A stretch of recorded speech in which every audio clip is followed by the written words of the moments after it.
ಮೆಣಸಿನಕಾಯಿ ಬೆಲೆ ಕುಸಿತಕ್ಕೆ ಗಲಾಟೆ. ಎಪಿಎಂಸಿ ಅಧ್ಯಕ್ಷರ ಕಾರಿಗೆ ಬೆಂಕಿ ಹಚ್ಚಿದ ರೈತರು. ಹಾವೇರಿಯ ಬ್ಯಾಡಗಿ ಮಾರುಕಟ್ಟೆಯಲ್ಲಿ ಘಟನೆ. ಬಿಜೆಪಿಗೆ ಸೋಲಿನ ಭಯ ಆರಂಭವಾಗಿದೆ. ಅದಕ್ಕೆ ಸಿಎಎ ಅಧಿಸೂಚನೆ ಹೊರಡಿಸಿದೆ. ಬಿಜೆಪಿ ವಿರುದ್ಧ ಜಿ ಪರಮೇಶ್ವರ್ ವ್ಯಂಗ್ಯ. ಸ್ವಾರ್ಥಕ್ಕಾಗಿ ಯಾರ ಮನೆ ಬಾಗಿಲನ್ನು ನಾನು ತಟ್ಟಿಲ್ಲ. ಟಿಕೆಟ್ ಸಿಗುತ್ತೋ ಇಲ್ವೋ ಚಾಮುಂಡಿ ನಿರ್ಧಾರ ಮಾಡ್ತಾಳೆ. ಫೇಸ್ಬುಕ್ ಲೈವ್ ನಲ್ಲಿ ಭಾವುಕರಾದ ಪ್ರತಾಪ್ ಸಿಂಹ. ಸಾಮಾನ್ಯರನ್ನ ಗುರುತಿಸುವುದು ನಮ್ಮ ಪಕ್ಷದ ವಿಶೇಷತೆ. ಹೈ ನಾಯಕರು ಯೋಚನೆ ಮಾಡಿ ಆಯ್ಕೆ ಮಾಡ್ತಾರೆ. ಸಂಸದ ನಳಿನ್ ಕುಮಾರ್ ಕಟೀಲ್ ಹೇಳಿಕೆ. ಹಾಡು ಹಗಲೇ ನಡು ರಸ್ತೆಯಲ್ಲಿ ದೈತ್ಯ ಕಾಡಾನೆ ಪ್ರತ್ಯಕ್ಷ. ಅರಣ್ಯ ಇಲಾಖೆ ವಾಹನದ ಮೇಲೆ ದಾಳಿ. ಹಾಸನ ಜಿಲ್ಲೆ ಸಕಲೇಶಪುರದಲ್ಲಿ ಘಟನೆ. ನಮಸ್ತೆ, ನೀವು ನೋಡ್ತಾ ಇದ್ದೀರಾ ಅಶ್ವವೇಗ ನ್ಯೂಸ್. ನಾನು ರೋಹಿತ್. ಮೊದಲಿಗೆ ಸುದ್ದಿಯನ್ನು ನೋಡ್ತಾ ಹೋಗೋಣ. ಮೆಣಸಿನಕಾಯಿ ಬೆಲೆ ಕುಸಿತವಾಗಿದ್ದಕ್ಕೆ ಬ್ಯಾಡಗಿ ಅಂತಾರಾಷ್ಟ್ರೀಯ ಮಾರುಕಟ್ಟೆಯಲ್ಲಿ ಭಾರಿ ಗಲಾಟೆಯಾಗಿ ರೈತರು ಎಪಿಎಂಸಿ ಅಧ್ಯಕ್ಷರ ಕಾರಿಗೆ ಬೆಂಕಿ ಹಚ್ಚಿರುವ ಘಟನೆ ಒಂದು ನಡೆದಿದೆ. ವಾರದ ಹಿಂದೆ ಕ್ವಿಂಟಾಲ್ಗೆ 20,000 ರೂಪಾಯಿ ಇತ್ತು, ಈಗ 12,000ಕ್ಕೆ ಇಳಿದಿದೆ. ಬೆಲೆ ಕುಸಿತಕ್ಕೆ ಬೇಸತ್ತ ರೈತರು ಎಪಿಎಂಸಿ ಆಡಳಿತ ಕಚೇರಿಗೆ ನುಗ್ಗಿ ದಾಂಧಲೆ ಮಾಡಿದ್ದಾರೆ. ಆಡಳಿತ ಕಚೇರಿಯಲ್ಲಿದ್ದ ಪೀಠೋಪಕರಣಗಳು ಪೀಸ್ ಮಾಡಿ ಅಧ್ಯಕ್ಷರ ಕಾರಿಗೆ ಬೆಂಕಿ ಹಚ್ಚಿ ಆಕ್ರೋಶವನ್ನ ವ್ಯಕ್ತಪಡಿಸಿದ್ದಾರೆ.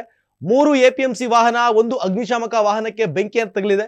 ಇಷ್ಟು ಮಾತ್ರ ಅಲ್ಲದೆ ಎಪಿಎಂಸಿ ಆವರಣದಲ್ಲಿ ಹಲವು ವಾಹನಗಳು ಬೆಂಕಿಗೆ ಆಹುತಿಯಾಗಿವೆ.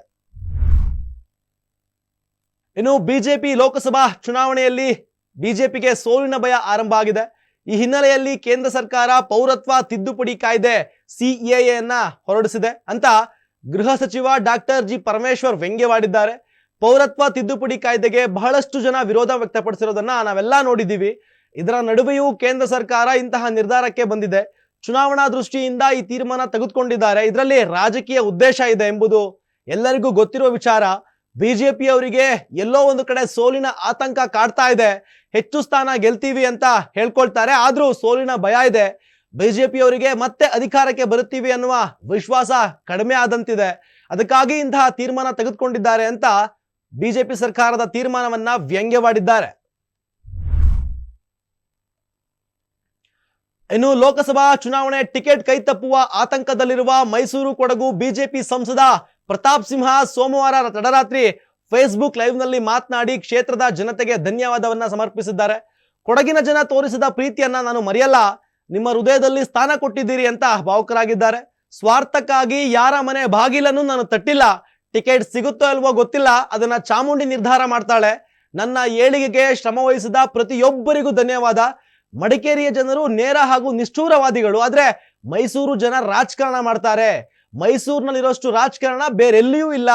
ಜನರ ಮಧ್ಯೆ ಇರುವವರಿಗೆ ಪಕ್ಷ ಟಿಕೆಟ್ ನೀಡಬೇಕು. ನನ್ನಿಂದ ಯಾರು ಸಹ ಸೋತಿಲ್ಲ. ನನ್ನ ವಿರುದ್ಧ ಯಾಕೆ ಇಲ್ಲ ಸಲ್ಲದ ಆರೋಪ ಮಾಡ್ತೀರಿ? ನನ್ನ ಕ್ಷೇತ್ರದ ಆಚೆಗೂ ಜನಪ್ರೀತಿ ವಿಶ್ವಾಸವನ್ನ ತೋರಿಸ್ತಾ ಇದ್ದಾರೆ. ಈಗಲೂ ಪಕ್ಷ ಟಿಕೆಟ್ ಕೊಡುತ್ತೆ ಅನ್ನುವ ನಂಬಿಕೆ ಇದೆ ಅಂತ ಹೇಳಿದ್ದಾರೆ. ಇನ್ನು ಲೋಕಸಭಾ ಚುನಾವಣೆಯಲ್ಲಿ ದಕ್ಷಿಣ ಕನ್ನಡ ಜಿಲ್ಲೆಯ ಹಾಲಿ ಸಂಸದ ನಳಿನ್ ಕುಮಾರ್ ಕಟೀಲ್ಗೆ ಬಿಜೆಪಿ ಟಿಕೆಟ್ ಕೈತಪ್ಪುವ ಸಾಧ್ಯತೆ ಇದೆ ಅಂತ ವರದಿಯಾಗಿರುವ ಕುರಿತು ಪ್ರತಿಕ್ರಿಯೆಯನ್ನ ಕೊಟ್ಟಿರುವ ಸಂಸದರು ಭಾವುಕರಾಗಿದ್ದಾರೆ. ಸಾಮಾನ್ಯ ಕಾರ್ಯಕರ್ತರನ್ನ ಗುರುತಿಸುವುದು ನಮ್ಮ ಪಕ್ಷದ ವಿಶೇಷತೆ. ಪಕ್ಷದ ರಾಷ್ಟ್ರೀಯ ನಾಯಕರು ಎಲ್ಲ ಯೋಚನೆ ಮಾಡಿ ಆಯ್ಕೆ ಮಾಡ್ತಾರೆ. ಅವರ ಆಯ್ಕೆಯನ್ನ ನಾನು ಸ್ವಾಗತ ಮಾಡ್ತೀನಿ. ಪಕ್ಷವು ನಿಂತ ನೀರಾಗಬಾರ್ದು, ಹೊಸಬರು ಬರ್ತಾ ಇರಬೇಕು, ಚಲಾವಣೆ ಆಗ್ತಾ ಇರಬೇಕು. ರಾಷ್ಟ್ರೀಯ ನಾಯಕರ ತೀರ್ಮಾನಕ್ಕೆ ನಾವೆಲ್ಲ ಭದ್ರಾಗಿರ್ತೀವಿ. ಯಾರೇ ಅಭ್ಯರ್ಥಿ ಆದ್ರೂ ನರೇಂದ್ರ ಮೋದಿ ಮತ್ತೆ ಪ್ರಧಾನಿ ಆಗ್ಬೇಕು, ಅದು ನಮ್ಮ ಗುರಿ. ರಾಷ್ಟ್ರೀಯ ನಾಯಕರ ಯೋಚನೆಗಳಿಗೆ ಭದ್ರಾಗಿ ಕೆಲಸ ಮಾಡಬೇಕು ನಾವು ಅಂತ ಹೇಳಿದ್ದಾರೆ.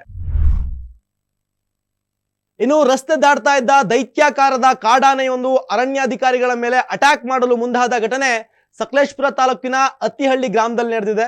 ವಾಹನದಲ್ಲಿದ್ದ ಎಟಿಎಫ್ ಸಿಬ್ಬಂದಿಯನ್ನ ಕಾಡಾನೆ ಗೀಳಿಡುತ್ತಾ ಅಟ್ಯಾಕ್ ಮಾಡಲು ಮುಂದಾಗಿದೆ. ಈ ವೇಳೆ ಸಮಯ ಪ್ರಜ್ಞೆಯನ್ನ ಮೆರೆದ ಇಟಿಎಫ್ ಸಿಬ್ಬಂದಿ ವಾಹನದ ಸೈರನ್ ಹಾಕಿದ್ದಾರೆ. ಆ ಮೂಲಕ ಆನೆಯನ್ನ ಹಿಮ್ಮೆಟ್ಟುವಂತೆ ಮಾಡಿದ್ದಾರೆ. ಜೊತೆಗೆ ಕಾಡಾನೆ ಬಗ್ಗೆ ಗ್ರಾಮಸ್ಥರಿಗೆ ಮಾಹಿತಿ ನೀಡುವ ಮೂಲಕ ಅರಣ್ಯ ಇಲಾಖೆ ಸಿಬ್ಬಂದಿ ಎಚ್ಚರಿಕೆಯ ಸಂದೇಶವನ್ನ ರವಾನಿಸಿದ್ದಾರೆ. ವಾಹನದ ಮೇಲೆ ದಾಳಿಗೆ ಬಂದ ಕಾಡಾನೆ ಸೈರನ್ ಶಬ್ದಕ್ಕೆ ರಸ್ತೆಯಲ್ಲಿ ಚಲಿಸುತ್ತಾ ಕೊನೆಗೆ ಕಾಡಿನತ್ತ ಓಡಿದೆ. ಇಟಿಎಫ್ ಸಿಬ್ಬಂದಿ ಸೈರನ್ ಹಾಕೊಂಡು ಕಾಡಾನೆಯನ್ನ ಎಸ್ಕಾರ್ಟ್ ಮಾಡಿ ಅರಣ್ಯಕ್ಕೆ ಓಡಿಸಿದ್ದಾರೆ ಸದ್ಯ.